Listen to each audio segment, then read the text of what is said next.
What's going on, guys? Welcome back to the Pit Crew podcast. Forget this, episode number 25. Today, we got a special guest. We're going to be bringing him on here in a moment. It's going to be DannyBTalks. Man, this is one that so many of you guys were very excited about. Cameron Romano, my co-host. What do we have going on here today?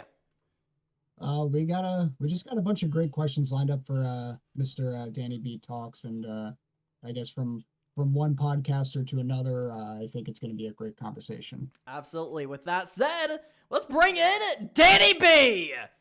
Danny! Hey, my man. What's going on, guys? Good to have you on here. Thank you so much for coming on. We're all very excited to have you on here. So, first off, you got the NASCAR Weekly podcast going on. That is a big deal. You guys pull super views, and you work with Eric Eastelp. That must be a fun deal. Tell me a little bit about that. Yeah, I do work with Eric and Jarrett, and it's been a great thing. We actually just celebrated episode number 300 last week. I can't believe we've been doing that now for over 300 episodes now. It's been a crazy journey. From working with Eric and Jarrett. We're not just guys on YouTube. We're literally best friends. Jarrett and I were just literally groomsmen in Eric's wedding over the off season. So it's a really good friendship there. And we used to have Darian Gilliam, aka Black Flags Matter, as another member of our show. Unfortunately, things happen. He's moved on, other projects, other things, and we're still continuing the show. We're still great friends behind the scenes, and no bad blood there between any of us. But we're still rolling on, and each and every week we're doing our best to continue talking to people on YouTube. It started off, that show, NWP, was literally Jarrett and I, just after a Daytona duel in 2018, just decided, hey, let's just go live after this and talk about whatever happens. Oddly enough, now Jarrett the Iceberg does that after every race now. Just goes live on YouTube now. But we still do all that on Wednesday nights. We rotate it between the three of our channels, kind of share the love, move the fan base around, so we're all kind of sharing the love between our three channels, and it's a really fun thing. So we're going to dive into so much more with the NASCAR Weekly podcast. But first off, I want to know, how did you get into NASCAR? And have you always wanted to be a content creator? And walk me through the steps that got you to this point, because I'm sure you didn't just wake up one day and say, hey, I want to chase this YouTube dream, because it's a tough task to do. So many try, so many fail. A lot of luck is involved. A lot of faith is involved. There's a lot where you just got to push through. What made you want to be a YouTuber, and how did you get into NASCAR?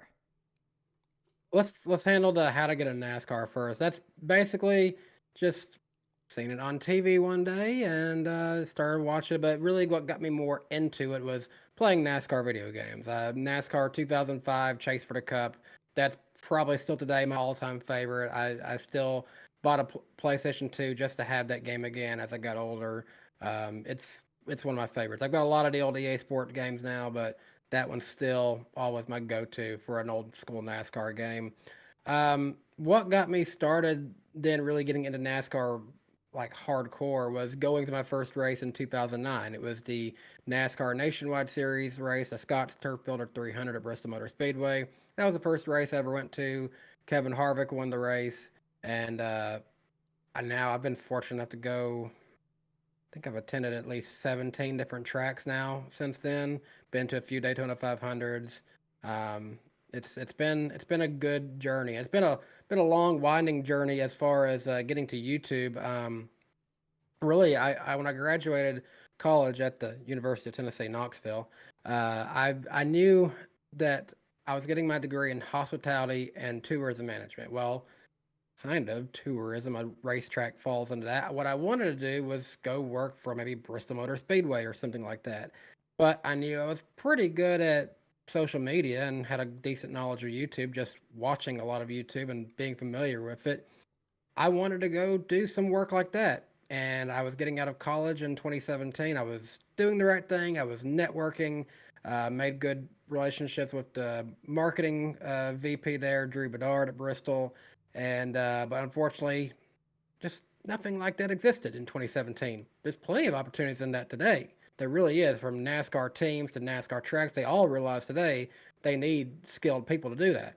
But at the time, that wasn't really a thing. So I just decided, well, I'm gonna have to get my foot in the door somehow, and I just made my own YouTube channel. And my real name is Daniel Baldwin, but I didn't know if that sounded great to go by that. So I needed to find something catchy, something that just worked. And DannyBTalks was kind of what I come up with. And I was like, well, if this thing doesn't work out, sure, it's just a name I made, and oh well. But thankfully, it's been able to work out pretty nicely. And it's been a long, more difficult than you'd think journey to be able to have some of the opportunities I've had. I've been able to be a member of the media at several races thanks to my YouTube channel. And my wife's actually gotten to help me a lot with that along the way, behind the scenes stuff and filming. And it's been great to do that with her as well. To be there at the tracks and get these experiences and network with a lot of people within the industry. Met so many great people from doing this, made so many great friends along the way. And I'm really happy with everything that we've been able to accomplish. The hard part, though, was around 2021, 2022, just trying to get connected to the right communications people with these tracks and get them to understand what you're doing. At that time, YouTube was a scary word when you're trying to say you would like a media credential, because they just think, YouTube, what are you going to be doing? Are you going to be like doing TikTok dances in the parking lot or something like that? No, we're not trying to do that. And ultimately got denied quite a few times, some of these places, and well, had to make those difficult emails to people behind the scenes. And that's where, honestly, it pays to know some people behind the scenes. Referred back to my old connection at Bristol Motor Speedway, Drew Bedard, and he vouched for me, and I gotta always thank him for that. He vouched for me there at Bristol, and if it wasn't for him, I probably wouldn't have got the chance to get in and to Bristol Motor Speedway. They kind of gave me a tight leash, just being honest with you guys. And well, we made it happen. We've been media at Bristol quite a few times ever since then. That's awesome for me, because Bristol's a special place to me. It's actually where I proposed my wife. So that's I'm just rambling at this point, but there's so many great things that YouTube has unlocked for me. It's unlocked for me my full-time career. A lot of people don't notice about me. I'm a social media YouTube manager for a much bigger brand in the Christian media group. I've been fortunate enough to work for one company for the last 4 years. I've moved on from them onto another company, but I was able to get these jobs because of my experience as a YouTube creator. So just because, I go back to talk about the guys of NWP. Well, Jarrett and Eric, they are at a point where they're fortunate enough they can do their channels as a full-time career, and I'm so happy for them. But my channel has admittedly grown smaller, and I haven't been able to put in as much time with that channel, well, because of what I've been doing for my full-time career for the last few years. Nothing against that.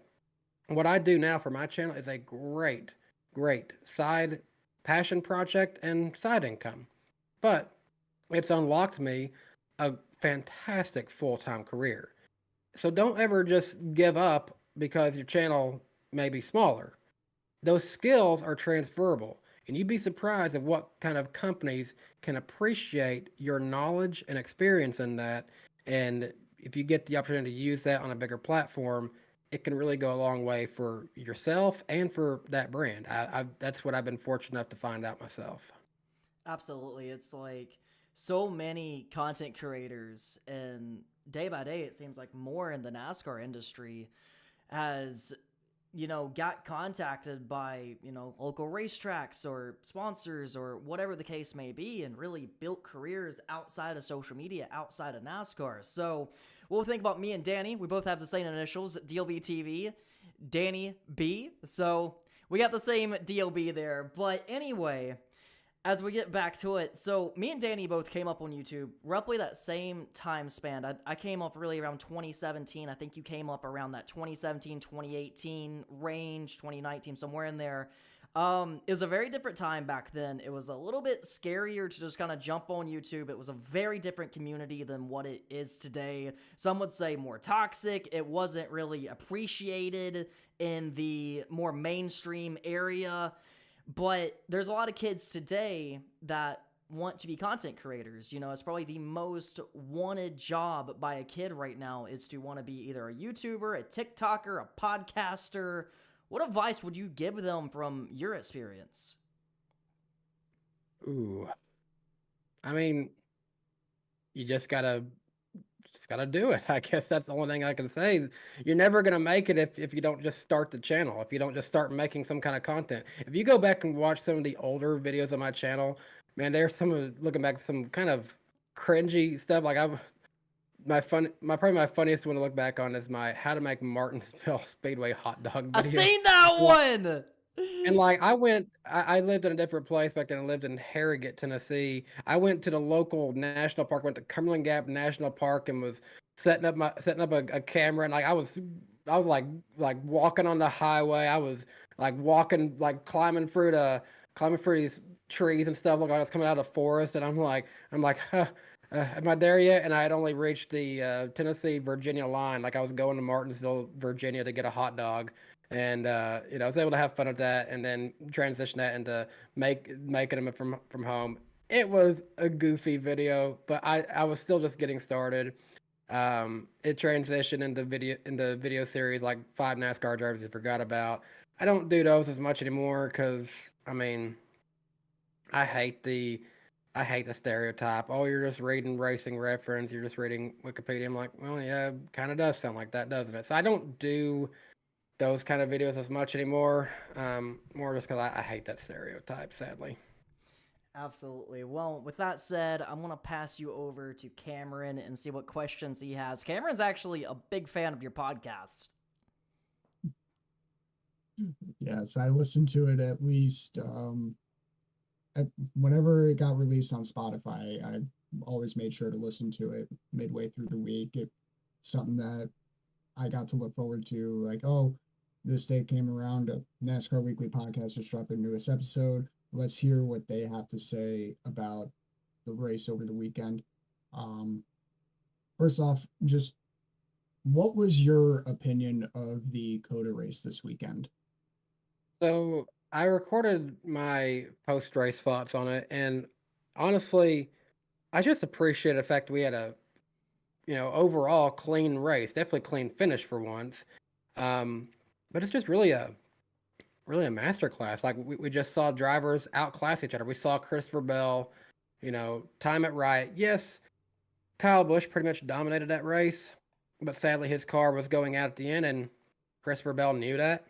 He took advantage of that. He could have wrecked him, but he remembered and he learned from that lesson last year. He remembered Kyle Busch getting up in his face and how mad he was. That actually happened right in front of me. My wife and I were actually there in the pits for that race. We went to that race last year, and I actually went back and I was finding a video to go into this week's video, and I saw my wife standing in a clip of Kyle Busch walking up to get in the face of Christopher Bell. So I'm like, wow, that was one of those moments that I was fortunate enough to be right there when that happened. But anyways, going back to this year's race, Bell remembered that, and he did not want to have a repeat of that. And there was plenty of times, especially that one particular part when he's going into turn 1. He could have put the bumper to the 8. That's where it happened last year. That's where the contact happened. I think it was there. Maybe it was another turn. I think it was that one. But it was very similar, hairpin turn. 20 gets into him. He goes right. And it looks like, oh, he's just threw it away. Nope, that was strategic. He got a better run coming out of that. And shortly after that, he's making the pass. Busch recognizes he's slower. He's going to get past. He does something kind of boneheaded. He even admitted he was boneheaded, and he threw a block he probably shouldn't have. He ruins his right rear, and his car goes away. He falls back to 5th place, and the race is between Bell, Byron, and Reddick. And at that point, 3 talented racers, and we got to see just a masterclass of them trying everything they could, but Bell held them off. And I think that was just an overall great race. It's definitely what we needed after the 2 controversial no caution or caution finishes we've seen at those first two super speedways of the year. We needed that kind of race. Oh, absolutely, hands down. Honestly, I think we're 3 races into a 36 race season. I don't think I've ever agreed with anything more than that. Personally, I'm not a fan of road course races, but I was fortunate enough to go to Watkins Glen last season, and I got to see in person Chris Buescher just dominate on the last lap and pass SVG in overtime. Is it too early to predict a championship 4? Like, do we think that this is the year that Christopher Bell makes it to the championship 4 again and claims the title, or is it too early to assume that? It is very, very too early. There is no way to know anything based off of 2 super speedways and a road course. But he is setting himself up nicely already with 2 wins. He's at least going to be, 2 wins worth of playoff points when we get to that point. So he's setting himself up nicely. But we're gonna obviously need to see how does flat track performances look, because we're going to have New Hampshire in the playoffs. We're going to have Gateway in the playoffs. That's what I'm more concerned about. I feel like if you're a good flat track program, that's where we're going to know. I feel very confident about the Penske cars again, because that's what we've seen them do well at over the last few seasons. That's why they've won the last 3 championships, in my opinion. And we already saw at the opening race there at Bowman Gray. Well, Chase Elliott won the race, but Penske cars were all right there in the top 10. So I'm still feeling confident about them when we get to that point. And I will say Austin Cindric has really surprised me this season at how well he's been doing, and I'm looking forward to see if maybe he can keep capitalizing on his performances. I think this might be the breakout season for Austin Cindric. Going into Phoenix next week, who is your pick to win? Who is your pick to finish top 5? And who do you think is going to be the underdog of the race? I actually haven't put enough thought into this yet, so you kind of put me on the spot here. I mean, I guess you can't go wrong with a Penske car here at Phoenix. So Absolutely not. You can't go wrong. If you had to ask me who's going to win, I'll just say Ryan Blaney right now. Yeah, I know you asked me something else. What was the other question you asked me? I was thinking about the winner more or less. Who's gonna win the race? Who's gonna finish top 5? And who do you think is gonna surprise us? Like, who's gonna start deep in the field and somehow claw their way up to either a top 10 or a top 5? Okay, who's gonna surprise? I think it's gonna be Carson Hocevar. Yeah, Carson Hocevar is gonna surprise us. Yeah, because we saw quite a few drivers at COTA start very deep in the pack and then finish top 10. I think Todd Gilliland I think he finished 8th, I want to say. Mm-hmm. And he started like deep in the 20s. Who had a very surprising day actually this past weekend is, well, if I have to have a favorite, it's always been, since Dale Jr. retired, it's been Alex Bowman who had replaced him. He had a crazy day. He started 20th. He climbed his way up. He had a fast car. He was in the top of the list in practice. Had he just had a better qualifying position, he may have had more of a shot at this one. But he started in the 20s. He climbed his way up to the top 10. Had to go to the back. Had spun out, and still rallied to a 9th place finish, I think. But that just goes into, he's good. He's really good at COTA. He just hasn't won there yet.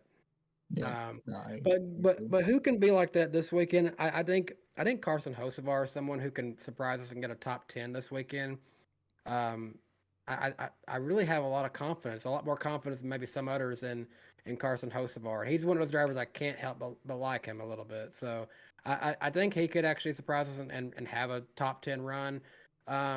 Who would I expect to be a certified top 5 driver here? I don't know if he's going to win per se, because I'm going to probably go with Blaney, but I mean, I would say Kyle Larson, but the penalty from the tire falling off may mess up that. So I'm going to go with his teammate William Byron. He's been in the top 5 and pretty much everything all season already, but I'll say Byron will also be in the top 5 again this weekend. Yeah, I I think this is the year that William Byron is going to make a championship 4 appearance again. Just from the way he's been carrying himself and the way he's been, and the fact that he went back to back at the Daytona 500, it was really cool. I would have loved to have seen Tyler Reddick win the 500 because not only am I a Ryan Blaney fan, I'm also a huge Tyler Reddick fan. My final question before I pass it back to DLB, I was kind of curious because I started listening to the podcast last year after when I left the Daytona 500. Whose idea was it to do the random driver of the week on the podcast? That was Jarrett's idea, and it's been very, very fun. Basically battling between me and Eric on that. We keep it really close, and sometimes Jarrett is able to skunk us a little bit. So when he does that, that's the rare chance that that Jarrett gets a win out of it. But it was Jarrett's idea, and we first did it as a way to entice more engagement and get the likes up for the videos. And I jokingly I would play into the audience and gaslight them and say, well, guys, if we don't have to play the game, but if you guys don't want to, I get it. You don't have to hit the like goal. I would just more or less play into it. But we had such a good time doing that this last year that we decided to just make it a full-time permanent thing. No more like goal requirement. We're just having fun of it now. I'm so glad that you guys stuck with that because that was honestly one of my favorite bits. Because like I would on my drives home or on my drive home from work, I would get to that point in the episode where you guys would start with the random driver of the week, and you guys would be rattling off clues, and I'm like, oh, okay, who's this? And then there were moments where like I already knew who it was, and then there were other episodes where I'm just like, this driver is on the tip of my tongue, and I can't for the life of me figure out who it is. Yeah, and that's the fun thing because it's always like Jarrett will be like, this driver finished 40th 5 times, and I'm like, well, he sucked, and it's something like that, or this driver started racing dirt, good for him, so just little fun moments like that. I think it was a good thing that took the place of we used to do a segment where we showcased a different diecast each week, and that was when we had a partnership with the folks over at Lionel Racing. And that was a fun segment, but then we moved on from that and wanted to have something a little bit still kind of fun and engaging, and this was a good thing to be engaging with the audience, and we've really enjoyed it. It's one of my favorite things we do each week because I'm like, am I going to get it or am I going to not get it this week? Yeah, no, definitely. I love that you guys are still going with that. On that note, I'm going to pass it back to DLB and see if he has any more questions for you. DLB, take it away. Absolutely. So you had a pretty cool deal with the Daily Downforce of where you got your logo on a actual race car of BJ McLeod in that number 78 machine. And I believe a diecast was made of that as well. How did that deal come together, and how did it feel being on a NASCAR race car? Because I know that's cool. I got a little bit of experience with that last year. DGM slapped my DLBTV logo on it. So being at the cup level has to be a completely different deal. Tell me about how it came together and what that meant to you. Yeah, it's crazy. You mentioned a diecast. I'm not trying to step away from the camera here, but I keep it. Oh, we got to see it. We get to see it. I keep it right back here. It's one of the prized diecasts. I don't have many diecasts back behind me. I've got this one, and I've got the original Eric E. Step Out of the Groove car is back there to number 6 for JD Motorsports. Then there's a third 124 scale you can't really see on the camera, but it's actually the last diecast ever purchased from JP's NASCAR outlet in Crossville, Tennessee. It's a 2019 Alex Bowman car he ran at Charlotte. So that's not really as cool and sentimental as, cars of me and my friends, but it's sentimental because I love JP and miss his store and wishing him a happy retirement. So I keep that one in here. And a few other 164s there. There's actually also a custom 164. I found someone made it on eBay. So I actually purchased it from them, and even they knew it was me buying it, so they were happy to sell it to me. But this, though, we were able to, folks at Daily Downforce was able to get the reserve met. We got our audience to pre-order these, and then people got to get their names on the deck lid of the car. My wife, my dad, my father-in-law all pre-ordered it, and we also pre-ordered an extra car too for us, that we put our cat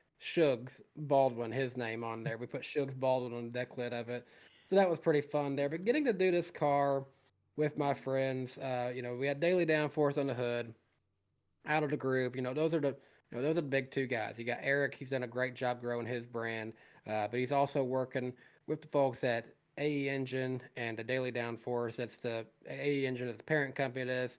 There was extra room, and we were able to, some of the featured creators. They had myself, they had Darian, they had Jarrett, and fun fact: up in my bonus room area, I have some NASCAR sheet metal.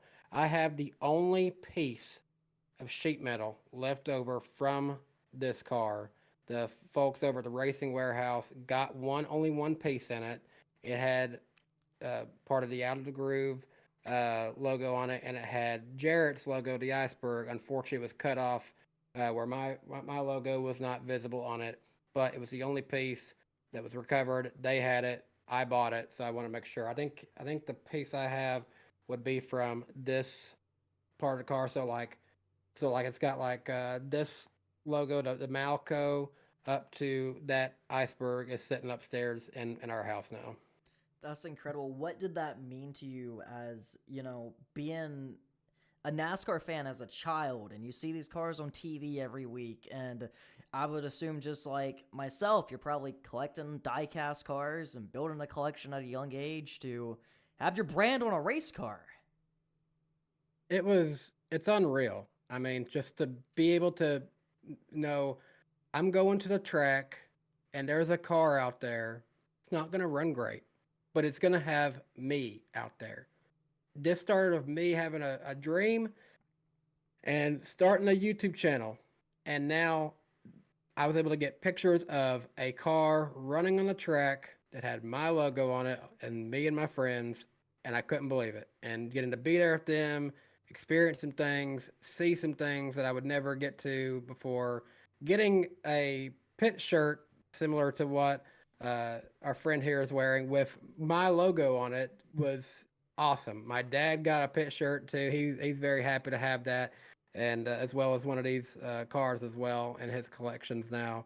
I just can't believe it. Like, to look back and be like, wow, that's not custom. Like that, I didn't have this randomly made. This was made by the folks over at Lionel because this car actually happened, and I will always, be thankful for my friendship with Eric and the connections we've made with folks over at AE Engine, and for them to just they didn't have to have me featured on their car, but they chose to, and I will always appreciate them for that. Absolutely. I mean, such a cool deal. That has to be like almost a pinnacle of I made it in the YouTube landscape That's of definitely NASCAR. that's definitely a peak right there. To see your logo on a Cup Series car, like it's really hard to beat that. Absolutely. I couldn't imagine that. That must have been a really, really, really cool deal. Going back to Eric, I've seen him and met him last year at multiple races. I've seen him at a lot. Are we going to see you at any races this year? Yes, I just don't know which ones, and may not be there in a media capacity as much this year. My wife and I just kind of miss just being up in the stands a little bit. So I think Bristol, we're gonna go to that one. The day before, Tennessee Vols are actually having their annual orange and white spring football game. The little scrimmage they do in the spring. So I think we're gonna go see that game on that Saturday. But the next day is the Food City 500. So I think we're just gonna run up there and buy a ticket and sit in the grandstands and just enjoy the race.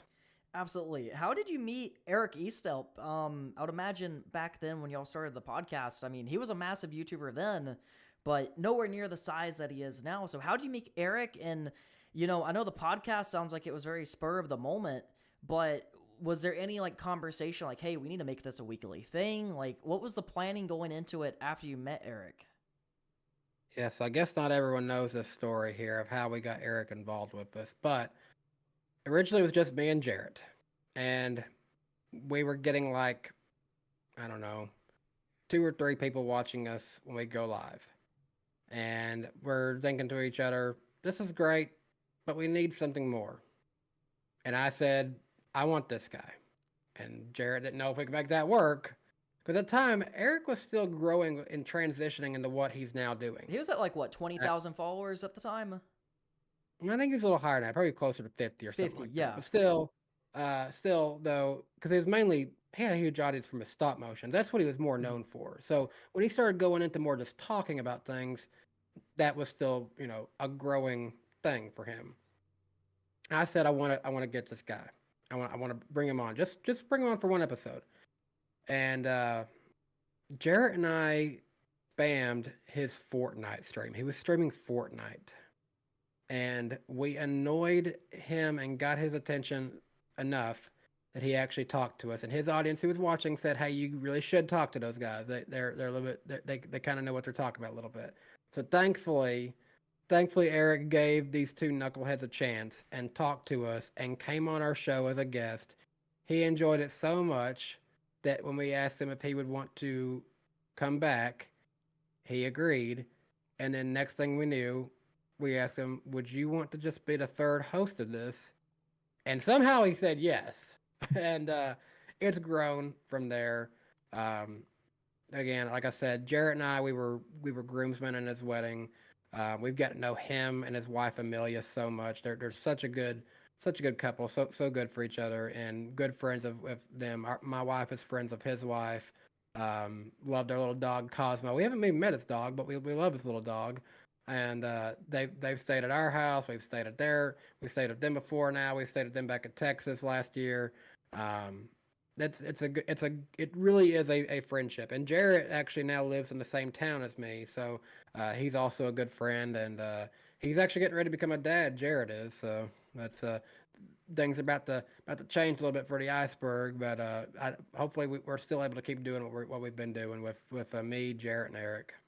It's crazy because I know we all started about the same time. It felt like we were all just kids back then, but that goes to show a lot about Eric. Feels like we should still be just kids, but man, I turned 30 this year. I ain't a kid no more. I feel that. I mean, we all started so young, but that goes to show Eric's character a lot as a larger YouTuber. I'd be like, hey, I want to give these two guys a chance. They have a fraction of the subs that he had at the time, and it goes to show a lot about him and what he believed in you guys for where y'all can take things.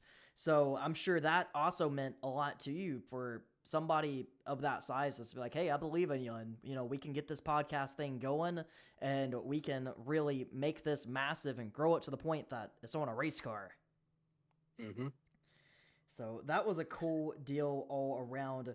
I want to ask you about your 5-year plan here. Where do you see yourself in 5 years, whether if that's, as a content creator or personal life? You just said you're about to turn 30. Where do you see yourself at 34, 35? Well, hopefully within the next 5 years. My wife and I have been putting off having kids, for a little bit, but hopefully within the next 5 years, that's changed by then. Not to sound sappy or nothing, but I hope I have something stable, because the thing is, every 6 months in my previous job, we would have these performance reviews, and they'd always ask you, what do you expect to be doing in 1 year? What do you expect to be doing in 5 years? And I'm like, I really don't know. Hopefully I've improved and I've grown in the company, and but I'd always put hopefully I'm making more money, more in line with that. And I always felt troubled by the fact that I was being maybe perhaps, not appreciated in my last role. Now I'm with a new company where I feel a little bit more appreciated, and hopefully now I'm enjoying what I'm doing now for the full-time role. Hopefully I'm able to stay with this, new place that I'm with. And I think after, saying goodbye to a job after 4 years, so if you're asking me in 5 years, hopefully the career that I've been able to achieve thanks to what I've done on YouTube is still there. I love something, stable that I can start to, depend on and take me forward into my 40s, 50s, however long that we're fortunate enough to have a platform like YouTube where we can make careers doing this. That's something that, I don't know what the future looks like for the online media space. Things are so much different with YouTube even 10 years ago. And definitely 10 years before that. I mean, when was YouTube started? Was it 05 or was it 06? oh 05? So we're not It even was 20 years into this, 2004. and now it's literally, it is not impossible to make a career of some kind on YouTube. Whether you are a, a face here on the screen, or I have my channels where I'm the face, but people don't realize I am a man behind the curtain for a network. And I don't like to talk about, that side of me too much, but that is the reality. Yeah, So if you're asking me in 5 years, hopefully Danny B Talks is still going good, and hopefully I have a second channel, Danny B Trains. Hopefully that's something that I'm still doing and having fun with as well. The Danny B brand can expand. I have a lot of different passions and interests. I'm a competitive fisherman too. People don't realize that about me. I love tournament bass fishing, and I have a few tournaments planned this year, and uh, you know never know what the future looks like. Things could change in all kinds of realms for me. absolutely. And that's always keeping your horizons clear for any possibilities. You have great people around you, and you got an amazing channel. So I think you're always gonna be in good shape. You talked a little bit about your train channel. That's something I personally did not know that existed until I told one of the crew guys over at DGM that I was bringing you on the podcast, and he's like, "You gotta ask them about the train channel." I'm like, "What are you talking about?" He pulled it up and showed it to me. I'm like, "This is cool." So tell me a bit about that. Yeah. So I've loved trains since I was a kid, guys. I mean, I don't know what I was Thomas the Train, Thomas the Tank Engine was my thing when I was a little kid. It has grown from, saw trains in my town growing up. We had a Norfolk Southern train track back where I'm from, and now where I live, I'm fortunate enough to have multiple different routes around the Nashville area to go see CSX trains. And when we've gone to different places, I've tried to go maybe see some stuff. Like we went up to Maine, saw some. We rode on Amtrak up there. That's the first time I ever rode on Amtrak, because we don't have it around here. Got to see some cool trains and sights and sounds, and it's one of those hobbies that's very peaceful. Get out and go to a remote location and film trains. The most beautiful place that I ever gone to in my entire life was Montana, and it was in Trout Creek, Montana, along the Noxon Reservoir system of the river up there. And man, that was beautiful. You had it was in October. You had fall colors going on. You had bright orange BNSF trains coming through the mountainous region of Montana, set up in a few different spots, caught some trains, and that is one of those videos that on my train channel I go back and watch that. A lot of people may not watch the actual rail fanning videos that I've done on that channel, because they're kind of more appreciating the games on the videos on the game Trains 22 and the creations I'm making there. But that is one of my favorite videos to go back and watch that I've done on that channel. And it's such a different vibe. It's just peaceful. At least the real rail fanning videos, they're peaceful. The most successful video on that channel is actually one where I talk about a situation where a kid derailed a train for clout on a YouTube video. That's a Whoa. very serious case. Yeah, go check out that video I sometime. will. But the most consistent thing now that I'm doing on that channel is creating different routes and customization in the game Trains 22. If you're not familiar with that, Trains TRAINZ is a series of games that's been around for years. 90% you're building something, 10% you're actually driving a train. 90% you're just building a world. If you like games like what's the game, City something, I forget what it's called. City Anyway, Skylines. yeah, City Skylines. If you like that, you probably like this game because you're just creating worlds in it. I have I have I had one video series that was going well where I was making a route inspired by AI. I would just type in AI descriptions of an image, and then I would pick the one I like, and I would make a new section of route based on that. I got 4 episodes into that. People was really enjoying it. Sadly, my computer messed up and had to be completely reset, refreshed, lost all the progress on that. So now we're back with new series. One is called One Square at a Time, where I'm just making one square at a time in that game of something, just whatever I feel like. But I missed the AI thing. So I'm starting a new route, but rather than being based in the rural Appalachia area where I'm from, like the previous one was, because that's what I'm doing with one square at a time, I'm now doing, I've only got one episode into it, but I'm going to do more. I'm doing an AI inspired route from based in Montana in the fall, because that was, like I said earlier, the most beautiful place I've ever gone to see trains. So it's a really fun vibe, and that the community in that is honestly very chill. Um, I literally have Discord to be in two servers where we just talk about the game trains basically, and there's a Facebook group of a bunch of us too in there who share our creations and just find inspiration in other people's posts and creations on there. It's a very compared to the NASCAR world, it's such a chill community in there. It I feel like it's so cool when you see somebody have interests that are not out of this NASCAR racing realm, and we can just enjoy it and just have fun with it. So you're also really into fishing. How often are you going fishing, and how do you do that? Are you typically on a boat? I've seen your Instagram, and you are catching fish like every week. Yeah, so try to do it as often as I can. More specifically around May to June is when I think it gets the conditions get to be most favorable for me. The fishing community is an interesting one, especially when it comes to tournament bass fishing. There's such a divide these days with a piece of equipment called a live scope. Live scope, people sonar and depth finders and fish finders is equipment that's been around for years. But you know what?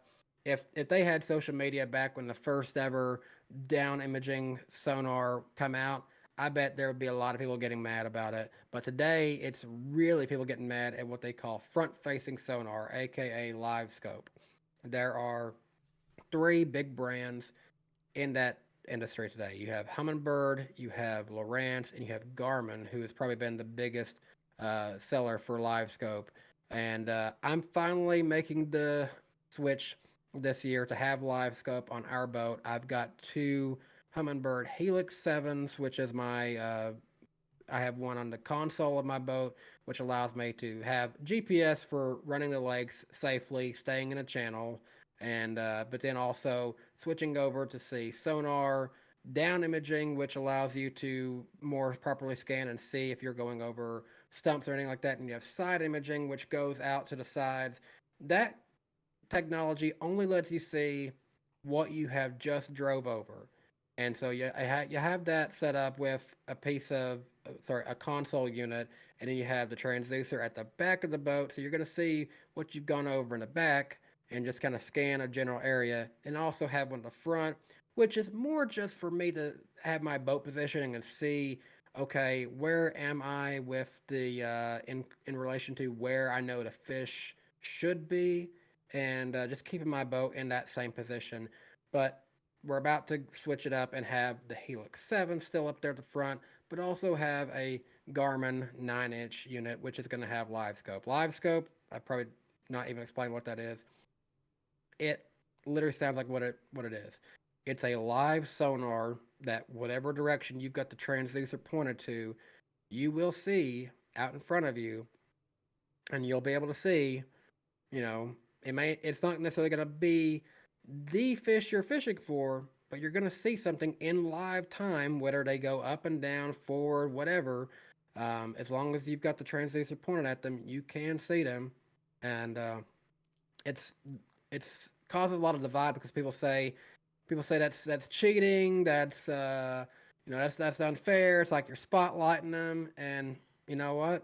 Like anything, things just evolve. Tech evolves, and I watch Bassmaster. I watch all the big tours. They've had it for years. And you know what? People say, I don't like to watch those guys just staring at a screen. Well, you know what? I like to turn that on and watch guys catching fish. And they're catching fish. So I want to do that too. Absolutely. I want to get more into like deep sea fishing. I want to get like an ocean reel and try that at the beach at some point this year. But I got one I've not really final. done that. I've just been more of a freshwater fisherman, but I've tried both. I tried both. I feel like I need to like try it on like a boat or something. I know the owner of Drive Smart, his dad, funny story. He does this he has this company where he goes fishing on jet skis. I don't know if that's heard of. Is that normalized or is that just something crazy over there? it's a different community to it. Sorry, I'm gonna drink some water real quick. Sorry, guys. No, you good? It's it's catching its own.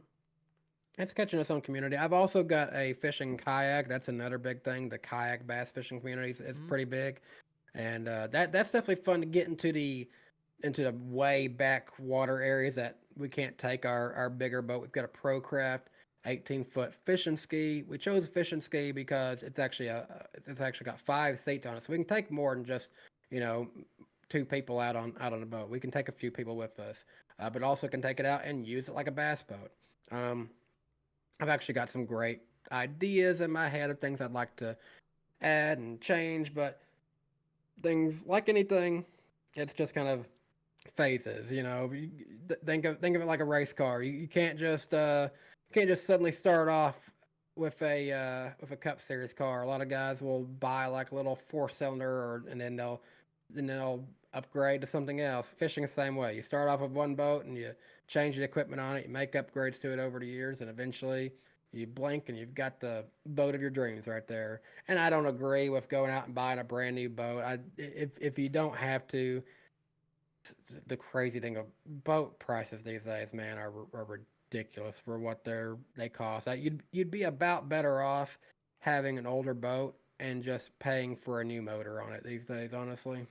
Absolutely. So I got one final question before I pass you a Cameron for his final questions. Favorite driver growing up? Did you have one growing up, and who's your favorite driver today? Yeah, so my favorite driver growing up as a kid was Jeff Gordon. But in '08, when Dale Jr. came over to Hendrick Motorsports, I decided I wanted to root for him instead.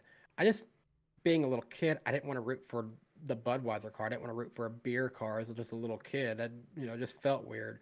But then I saw how cool his Amp Energy Mountain Dew car looked, and that was what made me become a Dale Jr. fan. A National Guard car looked cool too, and so I became a Dale Jr. fan and rooted for him until he retired. And well, at that point, I was like, well, he's going away, and I kind of enjoyed watching Alex Bowman when he drove his car, so I've been rooting for Alex Bowman ever since. And my wife is, when I got my wife in a NASCAR in 2016, she didn't know who to root for, and she happened to pick Chase Elliott. So she's been rooting for Chase since before he was the NASCAR's most popular driver. She's not a bandwagon. She was on there from the beginning, guys. No, that's super cool. I'm gonna pass you a Cameron for his final questions, and we'll wrap this baby up here. Thank you. You mentioned that one of your favorite video games growing up that you still play to this day whenever you get the chance is NASCAR 2005 Chase for the Cup. My go-to was NASCAR Thunder 2003. You can never take that away from me. That was probably one, I in my love that one opinion, too. one of the best NASCAR games ever. Um, Even Dirt to Daytona was pretty good. Hmm. Um, have you been following any of the work being done with NASCAR 25? Yes, I've been keeping up with it at least a little bit, and I I just don't want to get too excited right now. And really, there is. I'm not looking. I'm not looking honestly. If I was approached by the folks at iRacing to do any kind of promotion for it, I would probably I'd probably have to turn it down because I don't want to get seem like I'm bought into it. I don't want to get paid to enjoy it. I want to see this game, and I want to have a reason to say it looks like it's worth me spending hard-earned money on a game to enjoy it. Because I can't truthfully say the last game made by the former company who thankfully is not making it anymore, I can't say that anyone had any reason to spend money on that game. It's very sad, and I felt like that was heavily promoted by other creators on this platform, other platforms, and I would not personally want to do that if the game is not worth it. There's really only one person on YouTube whose opinion I will watch and value. That's someone who got me wanting to do YouTube in the first place was Jeff Faviano, and I've grown to enjoy his channel, as well as some of the other people in his OCRP server. Side note, I love the OCRP guys. That's one of my things I always watch what they're doing. But going back to Jeff, he's done gaming reviews for years, and him being a NASCAR fan, he's done NASCAR game reviews. I trust and value his opinion, and he will probably be the only person I will be watching a review from for this game. I will watch the content being put out by iRacing themselves just to see what they're putting out. But Jeff is the only game reviewer I'm going to watch and truly listen to his opinions on it. You know what? I'm gonna have to wait until his video drops on NASCAR 25 before I even decide to make a purchase, because there have been I I lost count of how much I spent, not only on like iRacing, but from NASCAR 15 all the way up to Heat 5. I I'm just like, oh, maybe this is going to be good. This is going to be good. I want to be surprised. Nope, it's the same thing as last year. It's the same thing as the year before. Nothing has changed. Oh, but we added this. Nope, it's still the same. And So, I will not be pre-ordering the game. I'm also going to have to wait to see when it launches if there's any unknown errors. Because that was the worst thing when I got the last game, and I know it's a whole different company. iRacing should be better than the previous company. But to have gotten that game and I literally could not even race just turning it on. Like it literally just did not work. It would get like a blue screen after, just trying to hit race. That was so annoying. I couldn't even enjoy the last game. I couldn't even try to enjoy it. That was a sad thing. Months later, I still couldn't even try to enjoy the previous game. I just gave up on it. And so I'm not going to trust be me, pre-ordering. I'm not going to be pre-ordering it. I'm going to value the opinions of people who are seeing it, and I'm going to see the reaction when it comes out before I decide to add it onto my PS5. I do have a PS5 now. I was without one for so long until College Football 25 came out, and I wanted to play the new college football game. So that got me to get a PS5 in the first place. Um, there are only there's only one other game I will buy, and that is the next Grand Theft Auto, because who's not gonna get that? Um, obviously. and I will probably get NASCAR 25 if it's legit from people who do get it. So If once I properly see it, then yeah, I'll probably get it. no, trust me, I totally get it, especially with the last game. I couldn't even the only thing I could enjoy was the paint booth. And even at that point I'm pretty sure it was still That buggy. was that was that was probably the best thing they had in that game. I liked the presentation at the start. They had a good solid like idea, but man, just execution was horrendous. Yeah. It's quite unfortunate. Are there any other NASCAR video games that you enjoyed growing up? I know you mentioned 2005 and 2003. What about NASCAR '08? Like PS2 version NASCAR '08, not Xbox 360 version. Yeah, I didn't have NASCAR 08, I had NASCAR 09 though. And so I played that one on the PS2 a lot. That was probably the next game I had gotten after 05 was NASCAR 09. So I got that one. On GameCube, I had NASCAR Thunder 2003. So that's why I was familiar with that. Over at my dad's house, we had a GameCube, and I was familiar with NASCAR Thunder 2003. So yeah, those were the main three that I played. 09, and then 2005, and then 2003. I did later get NASCAR '09 on a PS3, as well as NASCAR game 2011. And right when I had gotten NASCAR '09, a few months later, the server shut down and that was gone. Mm. Everything from NASCAR the game 2011 all the way up to 15. I feel like those were like really good games. Like presentation, graphics. They had their moments, they also had their flaws. Yeah, I can see that, but they were still games that you could enjoy for the most Mhm. part. I'm gonna show my age really quick, and my mom actually shared this with me. Have you ever heard of this business called the NASCAR Silicon Motor Speedway? I have not. I'm sorry. Okay, so picture this: you're going to the mall, you see this big, or you see this 1-to-1 scale of Jeff Gordon's DuPont Chevy, and then you go inside, you get your own credentials, you sit through a training video, and then you get into a virtual cockpit, and then you race against other people. Oh, you know what? Actually, so I never knew that was the name of it.